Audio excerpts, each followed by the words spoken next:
The movie starts after a young man heads home. He freezes in shock when he sees his own body lying dead on the living room floor. Next to it is an envelope with a message telling him to look at it. His shock turns to curiosity as he discovers a flash drive inside. He puts it into his computer and sees a video of himself. It's like looking into a mirror, but his own voice tells him the second version of himself on screen calms his nerves, reassuring him that he's not hallucinating and advises him to listen attentively. It all started when some mysterious people dressed in black came to Alex's house. Rebecca, who works at a place called the Advanced Research Institute of Science and Technology and has connections to the U.S. National Security Agency, made Alex a really tempting offer. But first, she made him sign a paper promising not to tell anyone about it, and she gave him a big check for doing so.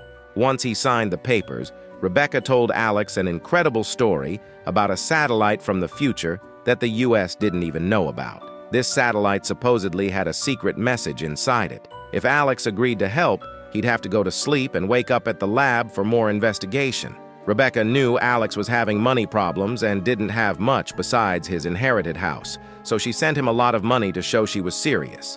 This convinced Alex to go along with everything and sign all the papers. The next day, he's taken to a secret place, given a shot, and falls asleep. When he wakes up, he's in a hidden facility. Rebecca shows him the lab where the satellite is kept, and he starts working on the task. For 5 weeks, Alex struggled without making any progress. Rebecca suggested he take a break, but he refused. One day, he saw a vision of a young woman decoding the same task, and then he started bleeding from his nose. Later, he found the woman's name written on his bed frame. Eventually, Alex cracked part of the code, revealing drawings of an unknown device. Rebecca told him his job was done and he was taken home. That night, Alex felt sick but blamed it on being tired and stressed. However, his health worsened in the following days, and he started seeing things that weren't there. One day, 2 strange-looking men came to Alex's door and asked why he had agreed to decipher the code. Alex was confused because it was just his job and paid well. The men kept asking if he was worried about the consequences, as the device made from the decoded drawings could be a super powerful weapon. Alex's head started hurting, so he told the men to leave. After they left, Alex felt better and went back to his computer. But then, Rebecca called, reminding him about the non-disclosure agreements he had signed. Angry, Alex realized the Institute was watching him. Later, when he was at his computer again, the lights suddenly went out. Alex went outside and saw one of the men across the street, but the man started growing bigger. Scared, Alex ran home and saw the giant's hand reaching for his window. Alex reached out too, and when morning came, everything strange disappeared. When Rebecca arrived, she found Alex deeply focused on his work. He tried to explain that humans exist not just in regular space, but also in time. He told her about his recent visitors, who came from a civilization that could move through both space and time. They could be in the same place at different times and watch events through a special window. Alex tried to warn Rebecca about the danger of the device they were building, saying it could cause World War III. But then Rebecca revealed she knew about his illness, a brain tumor. Alex accused the Institute of causing it by exposing him to a room with a radioactive satellite. He insisted they should stop building the device. Back in the present, Alex takes his own dead body out of the house and buries it in the forest. Then, he goes back to his computer to keep listening to the story from his other self. He feels sad because nobody listened to his warnings, even though he felt something bad was coming. Then, he remembers a woman, Beth, realizing she's the cryptographer. Alex finds Beth's address, but she won't talk to him at first. He tells her he's dying, with only 6 months left to live. Beth eventually opens up and says she has 2 years left. She admits to realizing the drawing was a weapon from the future. Another person, Cypherman, talks to her through the computer, sending tasks that she solves when she feels okay. Feeling sick, Alex helps her to bed while he goes downstairs. He sees Beth's life play out in mirrors, saying goodbye to her military lover, getting bad news from comrades, and holding pills to end her life.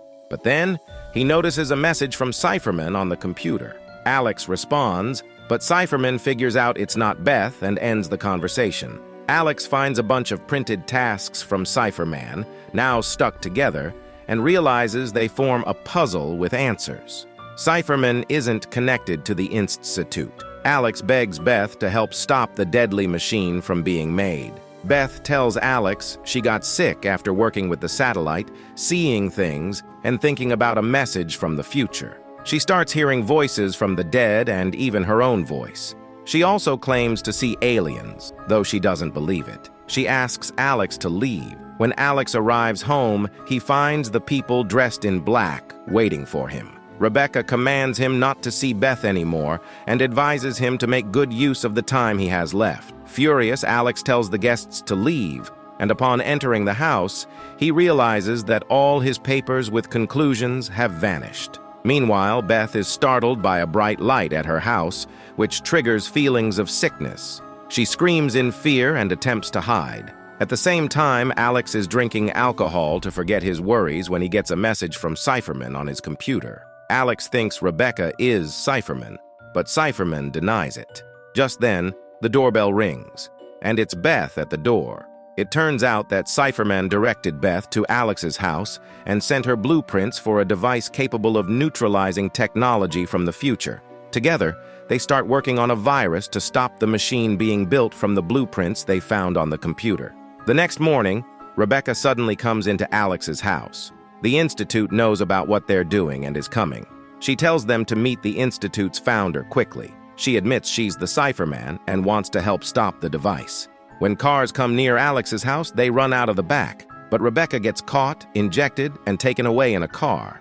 In the evening, Alex and Beth meet scientist Miles, who recognizes them right away because he's been following their work. He tells them about another satellite that orbited Earth for about 400 years.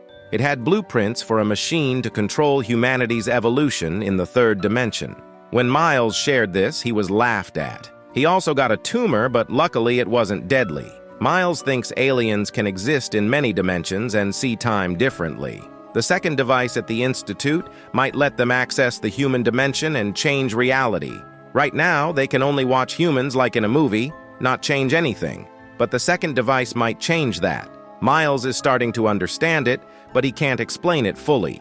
Also, Miles has been seeing a big alien in his garden for over 30 years, but only he can see it. Miles keeps looking at the alien, which makes his brain adjust to see its true form, but his guests can't see it. Miles thinks the tumor in their heads helps them see reality.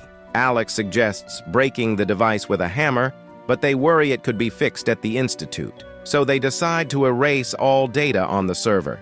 Miles reminds them he's a founder and shows a map of the Institute. Suddenly, there's a loud bang at the door. While the couple runs away, Miles tries to calm the upset alien. Alex and Beth reach the Institute's building and sneak inside through a hatch. They split up to increase their chances of finding the laboratory.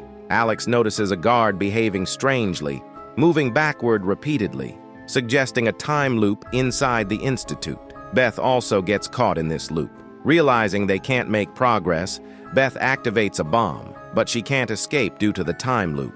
Alex tries to move the bomb forward in a dark room, but he encounters an alien that breaks him into small particles. Shortly after, Alex finds himself tied to a table, facing a humanoid. Alex thinks he's dead, but the alien disagrees. They're just curious about humans and time. For aliens, time is boring and hard to understand. Humans feel stuck, repeating the same things over and over. But aliens are different. They're everywhere all the time, so they don't get how actions cause things. Alex figures if humans didn't have to wait, they'd look like aliens, but their usual selves would vanish. The alien is shocked. Humans fear death, but it's natural. Time controls everything for humans, giving and taking away. But what if that vision vanished? Even with lots of thinking, humans can't tell what's real. Each birth brings a new world, full of choices. Alex feels sick, and the alien suggests going back to before he got sick, knowing what he knows now. Alex decides he wouldn't have taken the Institute job. Alex admits humans don't control what happens. The alien wonders if going back will make a difference. Out of nowhere, Alex is back home in front of his computer. He saves the flash drive, realizing he can't change anything. The idea of the world ending tomorrow doesn't shock him. It's like it has already happened. Everything's done before it starts. He puts the flash drive in an envelope and falls to the floor. The last message on the flash drive is Alex, from the past, warning Beth. He hurries to her house, while future Alex advises him to move on and keep living.